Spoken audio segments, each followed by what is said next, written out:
o seguinte: como avaliar um caso de joelho complexo? E aí, né?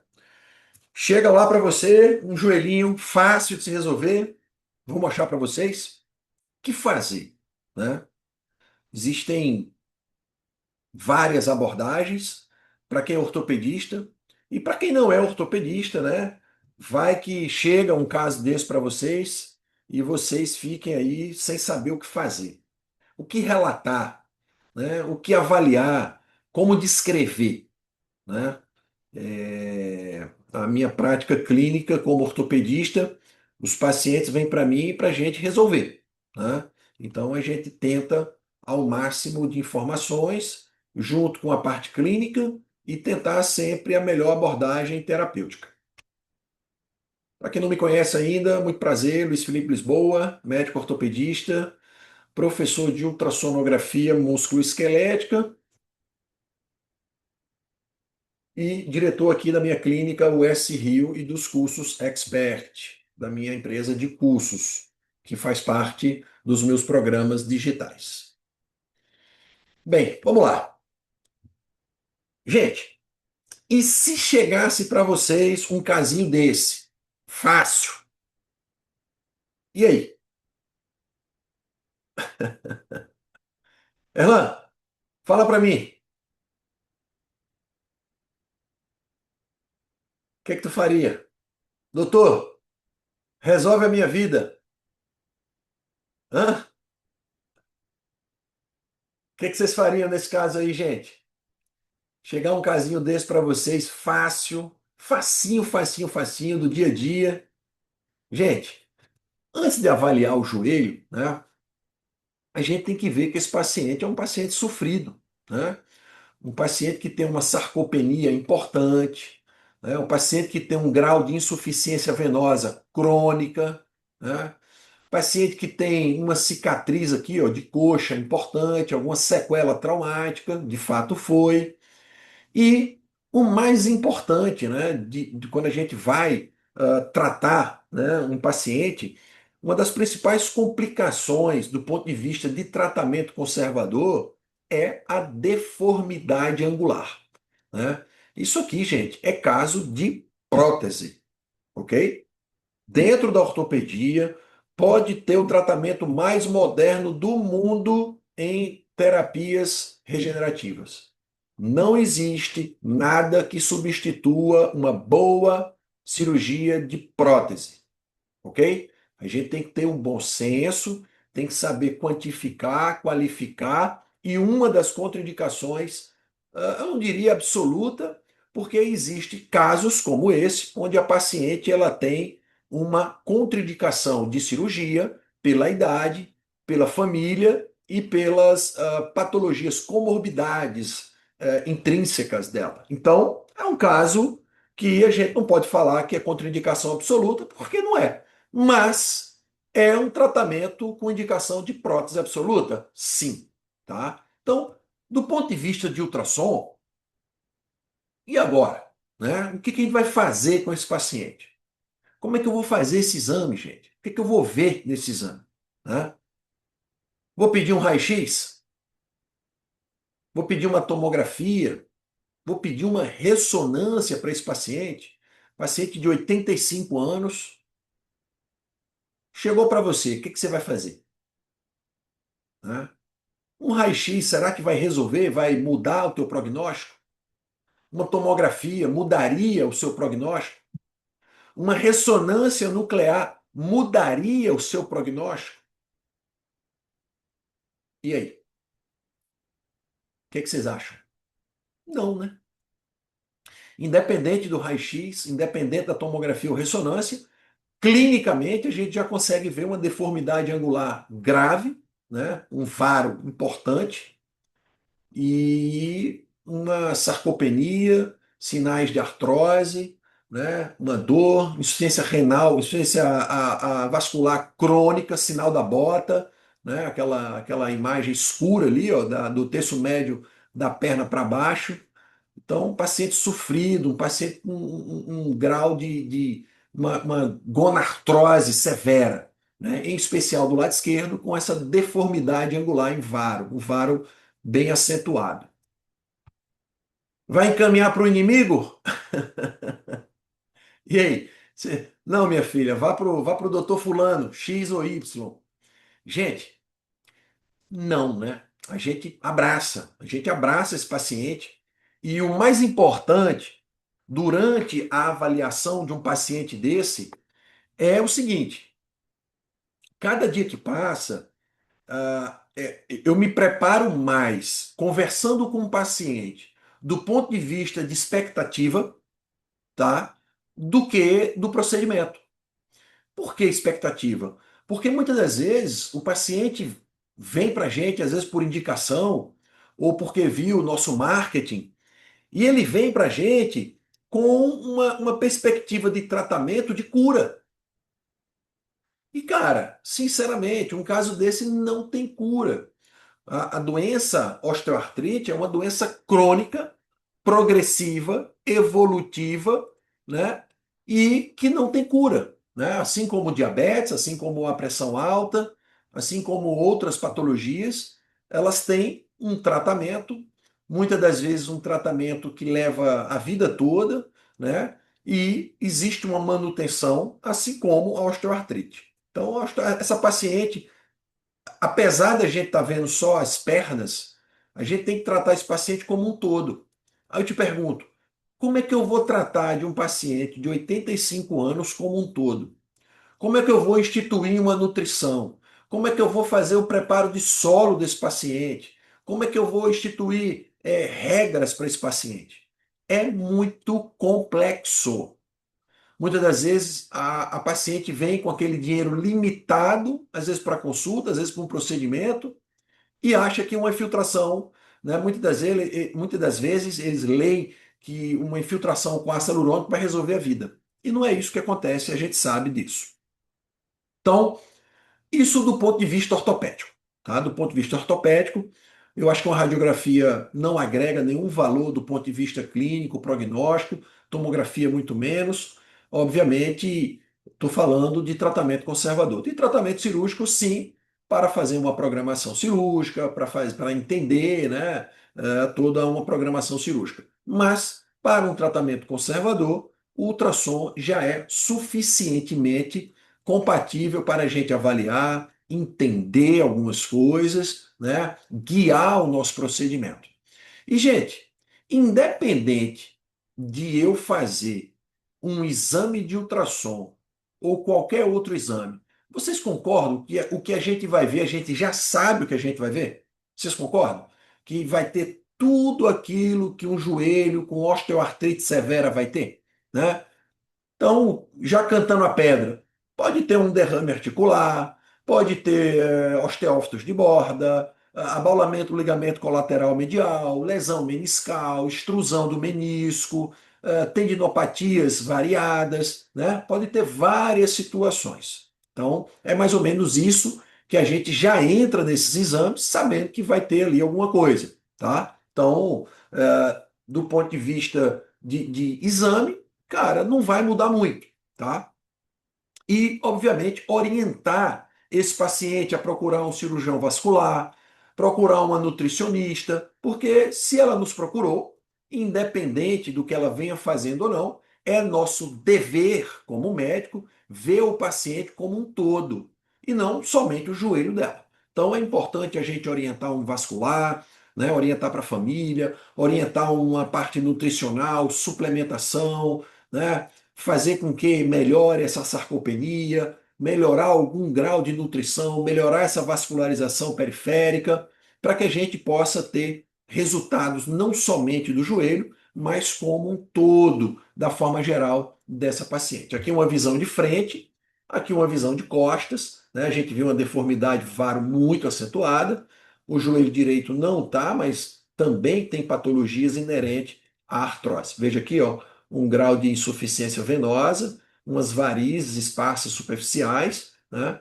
E aqui ela tinha uma sequela de um acidente pós-traumático, tá? Com essa imensa cicatriz aqui. E veja a quantidade de flacidez muscular muito grande. É uma paciente bem sofrida, né? Uma paciente sofrida, uma paciente com pouco cuidados médicos, uma paciente que deixou chegar numa idade onde a gente tem pouco a oferecer, né? Não somente do ponto de vista de financeiro, é porque é um paciente que vai ter poucos resultados, um paciente que vai ter ali, no máximo, uma média qualidade de vida, a depender do que a gente venha propor para essa paciente. Então vamos lá. O que que eu preparei para vocês? Gente, eu preparei o nosso protocolo completo do joelho, tá? A gente vai fazer um exame de joelho aí de rotina, né? Um protocolo completo de rotina. E cada detalhe que a gente vir, eu acredito que não vai ser surpresa para ninguém, tá? Então vamos lá. Recesso suprapatelar, derramezinho com espessamento sinovial, de um lado e do outro, aqui um pouquinho mais, um moderado, discreto também, aqui muito discreto, aqui um pouquinho discreto, né? Aqui um pouquinho mais de derrame com espessamentos sinoviais, né? Veja só, no tendão do quadríceps dela, do lado direito, a gente vê essas imagens ecogênicas com sombras acústicas posteriores. Quando a gente viu lá no joelho direito, ela tinha aquela sequela traumática, né? Isso aqui eu soube através da família que ela fez uma cirurgia de sutura. Talvez isso aqui seja fios de sutura, né? Alguns fios metálicos, metálicos não, alguns fios de cerclagem ali, algum material que ficou ali na região do subcutâneo. E do lado esquerdo, a gente vê um discreto espessamento ali da inserção do tendão quadríceps, tá?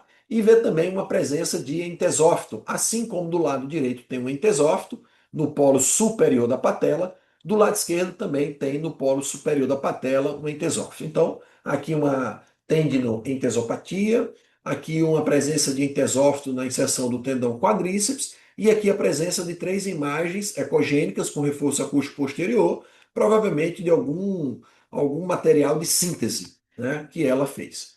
Aqui ainda um pouquinho mais proximal, que é justamente essa imagem aqui, ó, de transição, a gente vê aqui, ó, um pouquinho de espessamento sinovial, aqui a gente vê a gordura suprapatelar, que é a gordura pré-femoral, né, um espessamento sinovial, uma sinovite.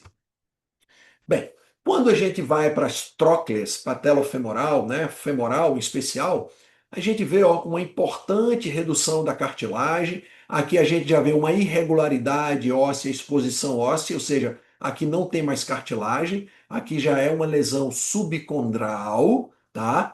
E aqui também ó, uma lesão subcondral, uma cartilagem bem reduzida, bem irregular.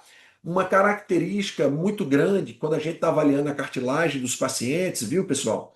É que quando o paciente é jovem, a cartilagem ela tem uma quantidade líquida muito grande na cartilagem, né? Quem já fez ultrassom de criança sabe que a cartilagem da criança ela é muito preta, muito, muito, muito preta, porque é uma cartilagem ricamente líquida. Quando a gente vai envelhecendo, esse líquido vai sendo perdido não somente da cartilagem, mas dos discos vertebrais, e os discos vão reduzindo, por isso que os velhos tendem a fazer aquela flexão senil, né? E aqui a cartilagem ela vai deixando de ficar preta e ficando um pouquinho mais esbranquiçada, que é justamente essa redução líquida da cartilagem. Então, paciente com uma condropatia aqui, ó, grau 4 já, né? Com exposição óssea bilateral. E a altura, 0,69, 0,61, altura normal, ou seja, não tem uma tróclea rasa. Quando a gente vai para o tendão patelar, do lado direito, na origem, no polo inferior da patela, a gente vê um entesófito e vê um espessamentozinho no polo inferior da patela, né? Uma tendinoentesopatia aqui na origem do tendão patelar. E do lado esquerdo a gente vê um tendão patelar normal. Aqui a gente vê embaixo uma gordura de Hoffa, né? Aqui uma gordura de Hoffa um pouquinho ó, infiltrado, uma infiltração assim na gordura de Hoffa, uma Hofite bilateral.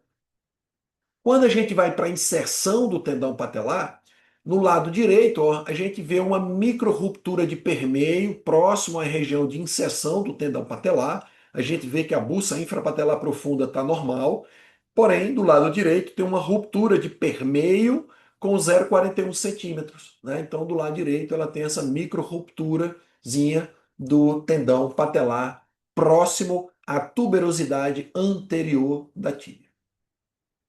Bem, quando a gente vai para o lado medial, olha o que acontece no joelho direito. O joelho direito a gente vê uma presença de osteófito de borda, né? A gente vê um ligamento colateral abaulado, a gente vê uma lesão degenerativa meniscal importante, redução do espaço.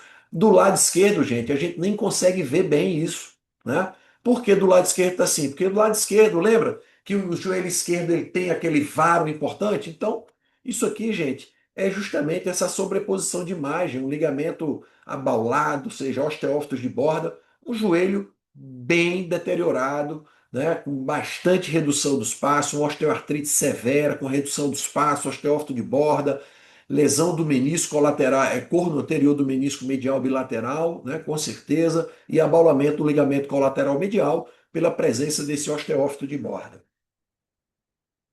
Quando a gente vai avaliar as patas de ganso, né, bilateral, a gente vê uma pata de ganso normal, né, tanto do lado esquerdo como do lado direito. E às vezes, né, o paciente refere uma dor nessa região. Então fica aqui o meu alerta, tá, gente? Paciente com artrose que refere dor na região do platô medial, que é justamente próxima à região da pata de ganso, a maioria dos ortopedistas fala, é uma tendinopatiazinha da pata de ganso. Na maioria das vezes, não é. O que gera dor naquela região é a redução do espaço do compartimento medial, é a força biomecânica de redução daquela região, de sobrecarga medial, e que gera um aumento do volume de captação dolorosa pelo nervo genicular inferior medial. Por isso que o paciente melhora. E a prova disso é você fazer 1 ml de lidocaína no genicular inferior medial e a dor dela desaparece, tá? A dor dela desaparece. Então você consegue fazer, muitas das vezes, o diagnóstico assim, tá? Então, tem gente que fala, só fazer uma infiltração da pata de ganso que muda. Na verdade, não, porque a pata de ganso e o genicular inferior medial estão muito próximos. Então, o cara, se não faz guiado, né, ele bota ali uma quantidade de anestésico que acaba pegando o nervo genicular inferior medial e acaba cessando a dor. Mas não necessariamente ela tem uma tendinopatia da inserção conjunta da pata de ganso ou pata anserina, formada pelo sartório, graxo e semitendinoso. Bem, quando a gente vai para a região lateral, a gente vê a inserção do trato tibial no tubérculo de Gerde, tá? Bilateral, e a gente vê, ó, também presença de osteófitos de borda, bem importante, tá? Aqui a gente vê uma tendinopatia do tendão poplíteo, né? O tendão poplíteo bem deteriorado, bem inflamado, perdeu aquela imagem ovalada do padrão normal do tendão poplíteo aqui também, ó, tá?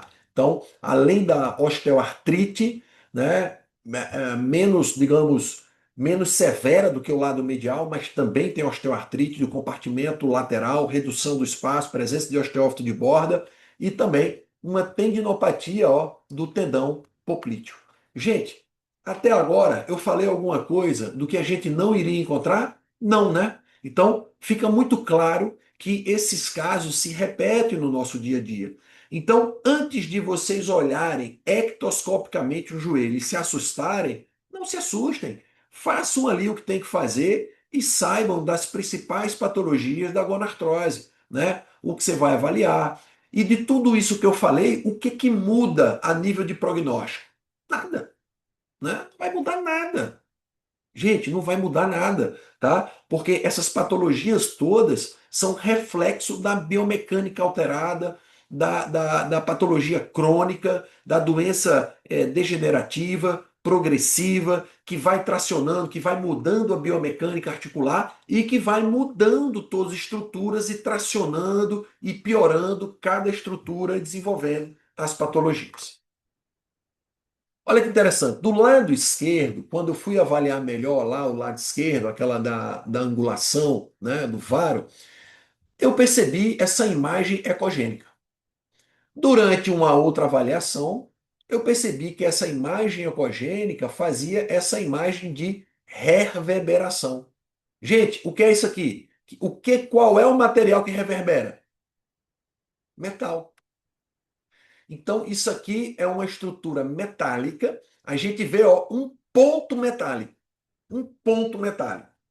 Mas será que isso é um ponto metálico? Será que isso é um corpo livre?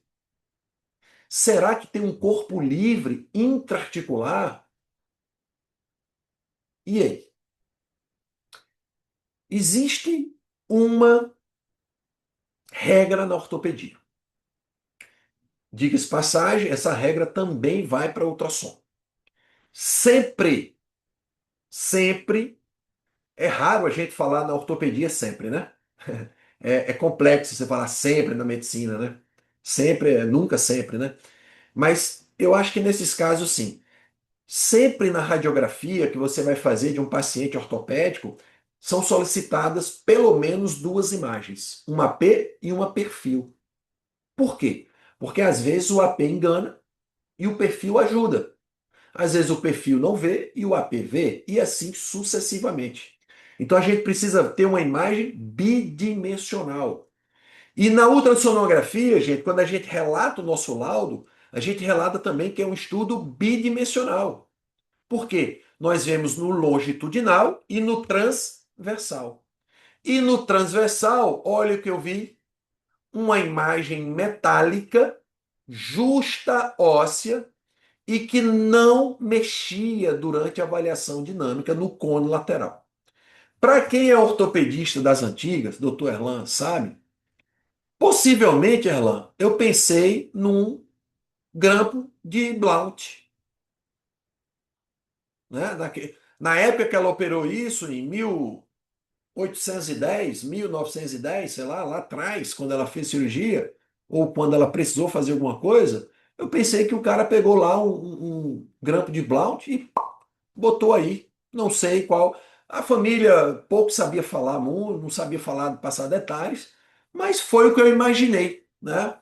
Foi o que eu imaginei ali para essa situação. Então eu vi uma imagem metálica, justa óssea, que não fazia mobilização intraarticular e estava na região do côndilo lateral do joelho esquerdo. Veja aqui, ó, uma material de síntese, ó, uma reverberação, aqui a estrutura óssea, côndilo todo ferrado, né, todo irregular, e essa imagem metálica. Então, longitudinal, transversal. E a gente agora entende que existe um material de síntese nessa região, tá? E, de fato, ela tinha operado esse joelho esquerdo já há muitos anos atrás. Posso fazer uma pergunta? Pode? Duas? Então, até antes dessa imagem aí, todas as imagens anteriores que você mostrou foi o corte longitudinal. Não. Porque você sempre apontava para proximal e depois distal, por isso que eu imaginei. Não, olha só. Longitudinal, longitudinal, longitudinal, longitudinal oblíqua, Uhum. longitudinal, longitudinal, longitudinal, transversal. Ah, tá. Essa aí foi para beleza. Transversal, Tá, tá. tá? Essa aqui é como se fosse um axial de patela, Exato. verdade? Como se fosse Sim. um axial de patela que você vê ali, ó, a tróclea femoral. Igualzinho, igualzinho. Só essa da trócula, então, que foi transversal. Isso aí. E Tá aqui é bom. longitudinal. E Beleza. longitudinal. Exatamente. Perfeito.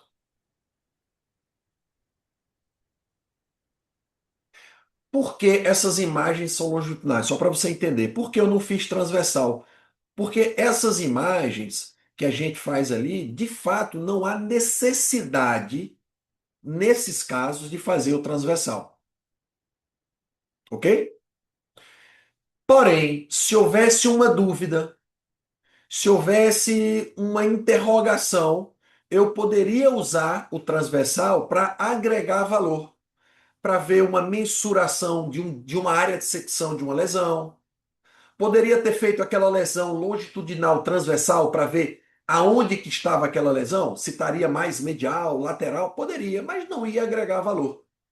Então, do ponto de vista de bom senso, o nosso protocolo é baseado em longitudinais, quando necessário, transversal. Nesse caso aqui, dessa imagem metálica, eu tinha que fazer o transversal porque eu falei, porque eu ia para um lado, essa imagem continuava, sabe? Ficava um pontinho branco sempre para um lado e para o outro. Porra, que diabo é isso grande que não acaba? Aí quando eu girei, eu vi que era uma imagem grande. do material de síntese.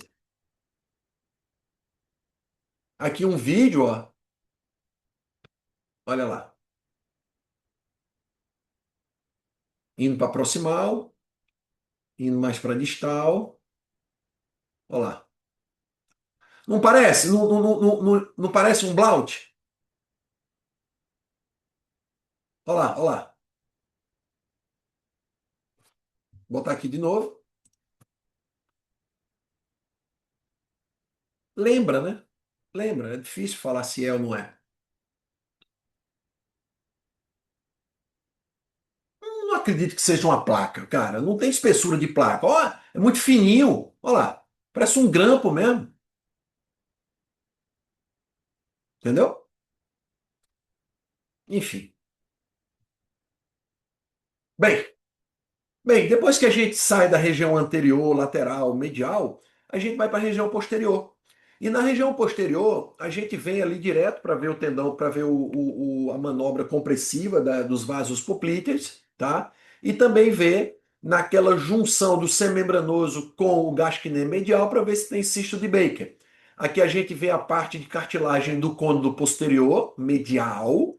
A gente vê aqui os vasos poplíteos e a gente não vê presença de cisto de Baker, tá? Aqui a artéria poplítea, né? Aqui o gasquineme medial, semimembranoso, côndilo femoral posterior medial, cartilagem da face posterior medial, aqui em cima o semitendinoso, região póstero medial do joelho direito. E quando a gente vai avaliar o semimembranoso e o corno posterior do semimembranoso, do menisco medial, olha o menisco medial que a gente vê, gente.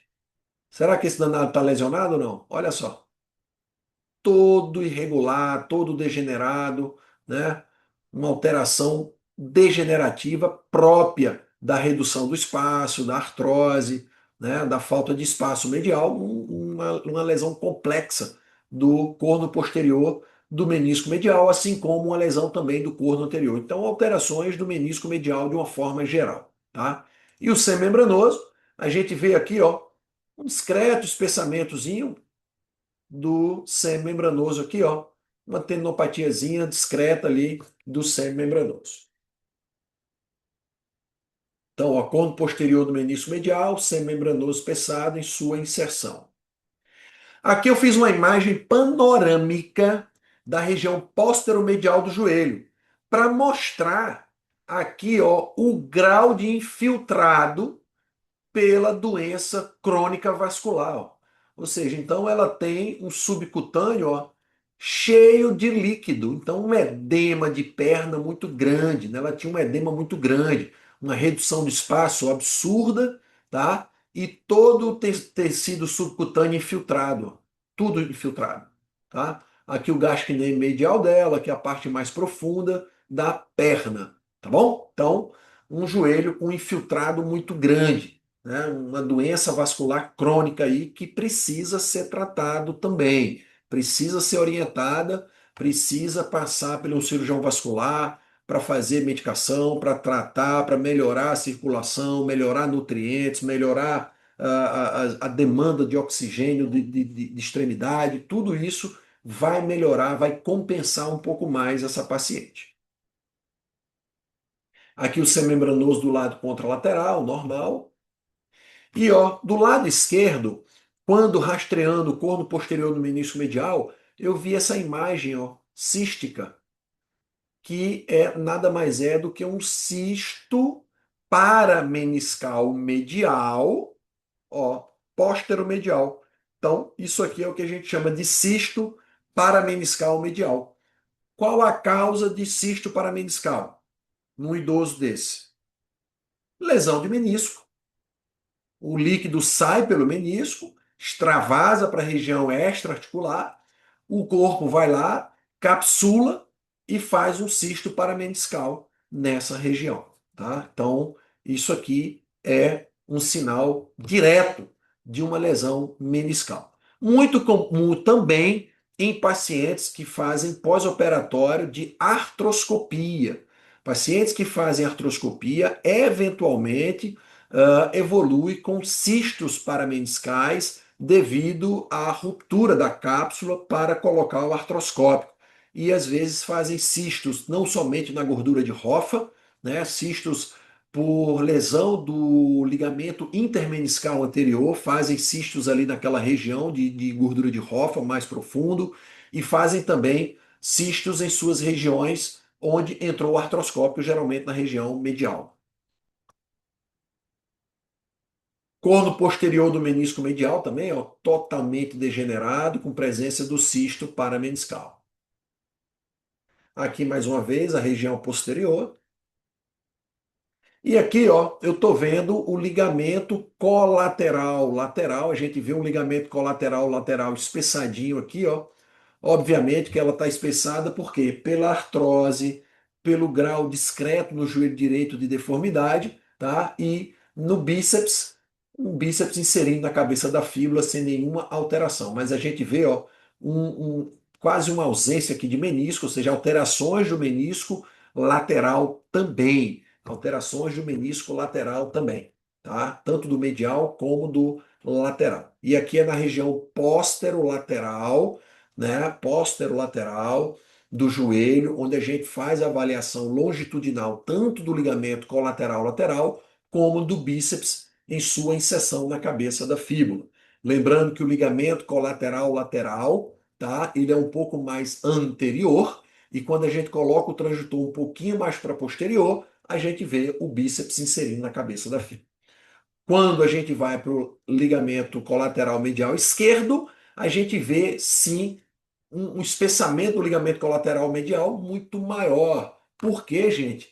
Pela deformidade de varo, né? Você tem um varo, ou seja, você tem uma tração muito maior, você tem uma sustentação desse ligamento colateral muito maior que causa esse espessamento pela alta deformidade, pela alta demanda desse canto lateral aqui, querendo estabilizar essa deformidade em varo, tá? Então, e obviamente, tem redução do espaço, né?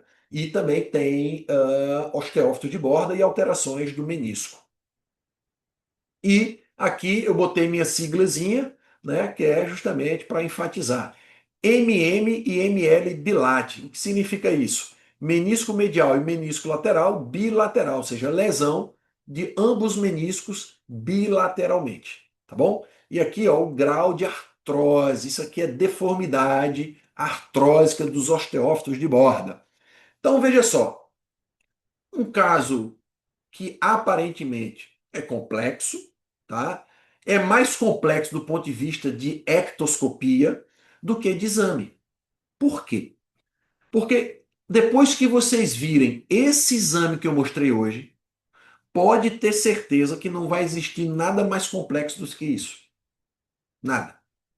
Depois que vocês viram isso aqui hoje, vocês aprenderam um pouco dessas minhas descrições, orientações. Quando vocês pegarem um caso de artrose, de osteófito de borda, de avaliação meniscal, de degeneração, de espessamento do ligamento colateral lateral, abaulamento do ligamento colateral medial, sinovite, material de síntese com um reforço acústico. Agora, gente, vamos fazer algo para que vocês sedimentem ainda mais o que a gente falou aqui. Como fazer o laudo nesse caso, né? O que a gente deve descrever no laudo desse paciente? Então, vamos lá. Vamos primeiro fazer o laudo do joelho direito, né? Eu botei o laudo aqui do joelho direito primeiro, para a gente ver tudo que a gente falou. Então, ó, uma tendinoentesopatia na origem do tendão patelar. Tendinopatia associada à lesão de permeio com aproximado de 0,41 centímetro na inserção do tendão patelar. Discreta rofite. Discreto derrame associado a sinovite no recesso suprapatelar. Visualizado presença de 3 imagens ecogênicas com sombra acústica posterior em tecido subcutâneo superficial, tendão do quadríceps, com seus diâmetros de 0,27, 38, 0,45 e indolor na sonopalpação. Material de síntese? Interrogado. Presença de entesófito na inserção do tendão do quadríceps. Importante osteoartrite tricompartimental, ou seja, medial, lateral e patelofemoral, associada a importante condropatia patelofemoral, que é aquela imagem do axial de patela lá do transverso que a gente fez lá da troca. Ligamento colateral medial abaulado por osteofitose medial acentuada, ou seja, o ligamento chega lá e faz aquele abaulamento. Espessamento de todo o ligamento colateral lateral. Tendinopatia do tendão poplíteo. Visualizado alterações da morfologia, textura e contorno do menisco medial e lateral. E moderado infiltrado no tecido subcutâneo em toda a face posterior-medial do joelho. Ou seja, um laudo completo que não muda o prognóstico do ponto de vista de tratamento, a conduta é igual, né? Eu diria prótese para os dois lados, tá? Em especial para o lado com deformidade, pela deformidade ter essa potencialização de maior grau de dor, de impotência funcional para o paciente, tá? Então, um laudo completo. Eu acho que mais do que isso é só se a gente conseguisse ver edema ósseo. A gente não consegue ver edema ósseo, tá? Mas isso aqui ficou bem explícito de que tem tudo o que aquele joelho tem naquele exame. E o joelho esquerdo? Uma tendinoentesopatia na inserção do tendão quadríceps, discreta rofite, poderia até botar aqui moderada rofite, discreto derrame associado a sinovite no recesso suprapatelar e presença de imagem metálica afilada, material de síntese, grampo de Blount, em face articulado, côndilo femoral lateral, sem mobilidade do mesmo durante estudo dinâmico. Isso é muito importante, porque a partir do momento que tem mobilidade, está livre, aí é uma indicação absoluta de cirurgia para a retirada desse material, né? Todo corpo livre articular, a indicação é de cirurgia absoluta, tá? A indicação é absoluta de cirurgia, tá? Então aí é programar e fazer. Importante osteoartrite tricompartimental associada a importante condropatia patelofemoral. Poderia até botar entre parênteses aqui uma condropatia grau 4. Ligamento colateral medial abaulado por osteofitose medial acentuada. Espessamento de todo o ligamento colateral lateral. Tendinopatia do tendão poplíteo.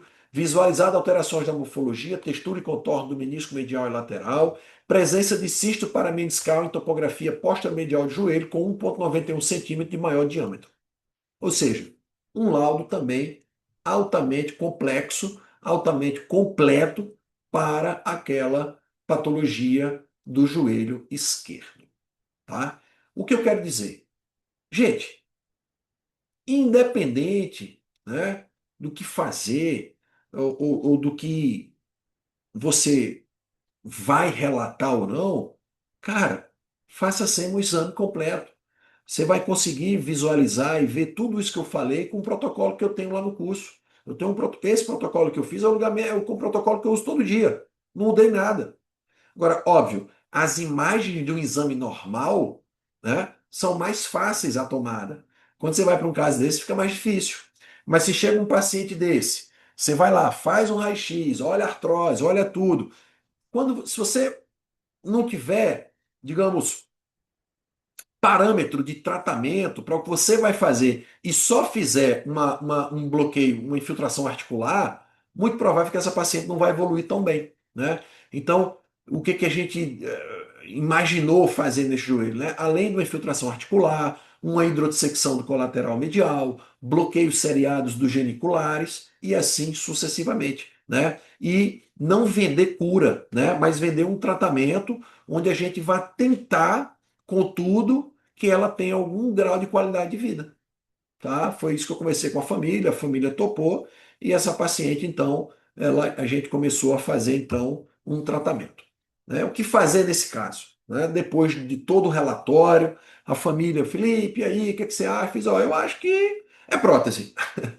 Eu sempre é prótese. Ah, doutor, não quero operar, não dá, eu já não tenho mais idade e tal. Fiz, ó, então é você lembrar o seguinte: eu vou fazer uma infiltração, você não vai ficar curada e você não vai me cobrar nada. Porque o que eu fizer aqui, sinceramente, você não vai ter cura, né? Você vai ter uma leve melhora do ponto de vista clínico, né? Então, o que fazer? Eu decidi, então, fazer uma proloterapia inicial, tá? Fiz um procedimento guiado por ultrassom, coloquei 20 ml de uma solução de proloterapia, dextrose a 25%, fiz um bloqueiozinho do genicular inferior medial, fiz uma hidrossecção do colateral medial e pedi para ela retornar. E adivinhe, pedi para retornar hoje. Ela não voltou. Não voltou porque o filho desmarcou. Não sabemos o motivo, tá? E aí entra. Pode não ter voltado porque não viu melhora, de fato, mas o paciente, gente, quando a gente faz, por mais que a gente fale, por mais que a gente coloque na cabeça do paciente que a infiltração não é um milagre, a partir do momento que ele paga, ele acha que tem que ficar bom, sabe? Então, é muito complexo, por isso que é bom fazer contratos, assinar contrato, deixar muito claro, sabe? Tudo isso, deixar muito bem descrito na evolução, porque, cara, não é milagre, né? A gente tem que ver a reação dessa paciente, como é que a paciente vai evoluir, quantos por cento melhorou, se houve alguma melhora, como é que foi os dias, quanto tempo melhorou, porque não existe uma infiltração milagrosa, tá? Então eu fiz essa aplicação, a paciente não voltou hoje para a gente reavaliar, uma pena, porque eu queria realmente ver como é que estava a melhora dela, se havia alguma melhora, se houve alguma intercorrência, se houve alguma coisa, né? Se a gente de fato vai manter a proloterapia, ou se a gente vai fazer a triacinolona já agora de cara, para ver se melhora um pouco mais a inflamação, enfim. Vamos fazer se a gente faz algum bloqueio genicular um pouco mais potente, faz uma proloterapia a 5% no genicular, enfim, a gente tem que ver. Agora, jogar aqui uma massa hialurônica e achar que esse paciente vai melhorar, meu irmão, eu não acho que vai melhorar, entendeu? Pode-se tentar fazer um ácido hialurônico futuramente, depois que ela melhora um pouco mais a dor, pode, mas tem que ficar muito claro que é totalmente paliativo. É totalmente paliativo, né? É não vender cura, é não vender milagre, é não vender o que você não pode cumprir. Então, Luiz, o que eu ofereço, só um minuto de volta. Então, o que eu ah, ofereço para o meu paciente, cara, é a verdade. E às vezes, cara, essa semana eu contraindiquei um procedimento num quadril, a paciente ficou chateada comigo, ficou frustrada. Eu falei, meu amor, você pode ficar frustrada e eu te entendo, mas antes a senhora frustrada do que eu mal comigo mesmo. Então eu prefiro ficar conscientemente livre de um peso, de uma indicação que eu não acredito, do que você ficar frustrada. Ah, porque minha amiga falou, sua amiga falou porque sua amiga tinha um caso diferente. Você não acha. Então, aí você soma a expectativa do paciente. A paciente falou assim: doutor, você acha que eu consigo melhorar 3 meses? Eu falei: pronto, paciente que eu não vou infiltrar. Aí depois ela falou: doutor, qual a garantia que você me dá? Eu falei: pronto, agora bateu o martelo, agora que eu não infiltro mesmo. Pensando, né, na minha cabeça, e não infiltrei. Falei: eu até sugiro a senhora procurar outras opiniões, mas eu, Luiz Felipe, não vou realizar nenhum procedimento na senhora. Ponto final. Então, doa a quem doer, menos ao meu nível de consciência e a minha tranquilidade de espírito. Não vou, porque a partir do momento que você coloca uma agulha no paciente, as cobranças vêm. Independente do caso, as cobranças vêm. E, cara, já passei da fase de ficar indicando para todo mundo. Nunca fiz, avalie hoje, depois de anos no mercado. Então, nem no começo eu fazia isso. Avalie hoje, que eu seleciono cada vez mais o meu cliente, né? Principalmente família, expectativa, paciente, garantia. Cara, muito perigoso. Muito perigoso. Fala, Walter. amigo, você só fez a prova, não faz nem a IPEC, a- nem o funicular, não faz nenhum Genicular eu bloqueio para fiz. dor. O IPEC, Walter, você sabe qual é a indicação do IPEC? Mais ou menos a mesma do genicular, você consegue tirar muita Não, dor, não. O faz a para IPEC, anterior. o IPEC, ele é um bloqueio que foi feito para o paciente pós-operatório de LCA para não fazer bloqueio do nervo e não fazer bloqueio motor. E para o paciente fazer uma reabilitação mais precoce da prótese, perdão. Do LCA não, da prótese. Então o paciente bota a prótese, Para não fazer o bloqueio lá do nervo ciático, motor, a gente faz o IPEC para ele ter uma analgesia mais completa do ponto de vista da prótese. Então, assim, é mais uma analgesia posterior ali do que nada. Na verdade, esse paciente com artrose, a dor é articular e medial. Geniculares, de uma forma geral, né, dos nervos genicular medial superior e lateral, inferior medial, e articular. Você pode fazer uma hidrossecção que melhora ali o arco de movimento, pode fazer um bloqueio ali também dos patelares, né? Existe uma técnica dos patelares que eu ensino lá no curso também, inclusive eu faço um bloqueio ao vivo lá do joelho para vocês. Então, assim, eu nunca fiz o IPEC para nada que não seja no intraoperatório, pós-operatório de prótese. E o genicular você também não faz imediatamente. Faço, faço. Nesse caso aqui é porque eu não filmei. Mas esse você fez. Fiz. Fiz sim. Mas, cara, antigamente a gente tinha o fenol, né? O fenol agora é proibido, não se vende mais. Aí tem gente que migrou para o álcool. Eu ainda estou vendo a possibilidade de fazer álcool.